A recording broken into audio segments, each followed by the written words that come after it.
নমস্কার বন্ধুরা, বাসন্তী কিচেনে আপনাদের স্বাগত।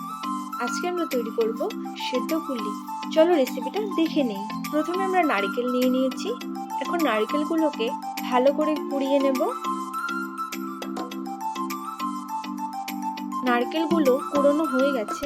এখন এটাকে মিক্সিতে দিয়ে সামান্য দুধ দিয়ে এটার পেস্ট বানিয়ে নেব। পেস্ট করা হয়ে গেছে। এখন কড়াইতে ওই নারকেলের পেস্টটা দিয়ে ভালো করে নেড়েচেড়ে নিচ্ছি। খেজুরের গুড় দিয়ে আবার ভালো করে নেড়েচেড়ে নিচ্ছি। এখন এর মধ্যে 2 চামচ গুঁড়ো দুধ দিয়ে আবার নেড়েচেড়ে নিচ্ছি। এটাকে এরকম ভাবে অনেকক্ষণ নেড়েচেড়ে নেব, না হলে এটা ছিটে ছিটে পড়ে যাবে। ভিতরের পুরটা করা হয়ে গেছে। এখন এটাকে নামিয়ে নিচ্ছি। এখন একটি কড়াইতে দুধ দিয়ে ভালো করে নেড়েচেড়ে নিচ্ছি। উতরানো এসে গেলে চালের গুঁড়ো দিয়ে নেড়েচেড়ে নিচ্ছি।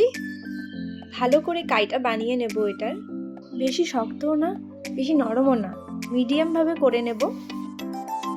হয়ে গেছে। এখন এটাকে একটি থালাতে নামিয়ে নিচ্ছি।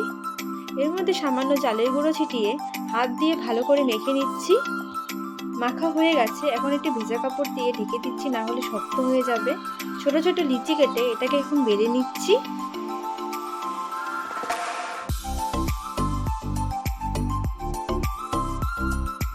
বেলা হয়ে গেছে।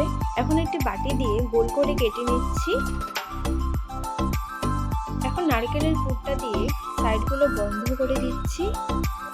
হাত দিয়ে সুন্দর করে ডিজাইন বানিয়ে দিচ্ছি। আপনারা চাইলে বানাতে পারেন, নাও বানাতে পারেন। একই রকম ভাবে বাদবাকিগুলো বানিয়ে নিচ্ছি। চালনিতে এখন ভালো করে তেল ভরিয়ে দিচ্ছি।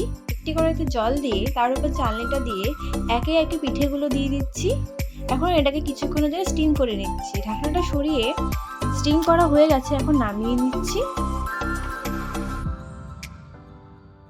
সেদ্ধ পুলি তৈরি।